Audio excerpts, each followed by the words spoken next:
Regrowth shampoo வந்து நம்ம ready பண்ணுறது கருஞ்சீரகம், வெந்தயம், ரோஸ்மெரி, சின்ன வெங்காயம் இதெல்லாம் ஆட் பண்ணி தண்ணியில் நல்லா கொதிக்க வச்சு அந்த வாட்டரை எடுத்து அதுக்கப்புறம் தான் நம்ம ஷாம்பு ரெடி பண்ணுறோம். ஸோ அதனால் ஹேர் ஃபால் ஆன இடத்துல வந்து ஹேர் ரீக்ரோத் ஆகிறதுக்கும் ஹேர் க்ரோத்தை ப்ரமோட் பண்ணுறதுக்கும் ரொம்பவே ஹெல்ப் பண்ணும்.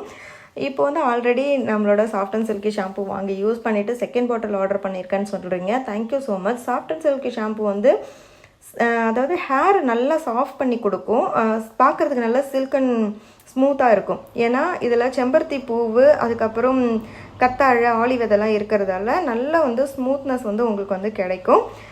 ஒரு வாட்டி நம்மளோட ப்ராடக்ட் வாங்கி யூஸ் பண்ணாங்கன்னா கண்டிப்பாக செகண்ட் டைம் ஆர்டர் பண்ணுவாங்க. ஏன்னா என்ன ப்ராப்ளம் இருக்குது அப்படின்னு தெரிஞ்சுக்கிட்டு அவங்க ப்ராடக்டை சூஸ் பண்ணுறதால நம்மளோட அன்புமகள் ப்ராடக்ட்டை அவங்களுக்கு சாட்டிஸ்ஃபை பண்ணிவிடும். அதனாலேயே அடுத்த வாட்டியும் ஆர்டர் பண்ணுவாங்க. உங்களுக்கும் நம்மளோட அன்புமகள் ப்ராடக்ட் வேணும்னா ஸ்க்ரீனில் வாட்ஸ்அப் நம்பர் கொடுத்துருக்கேன், பர்ச்சேஸ்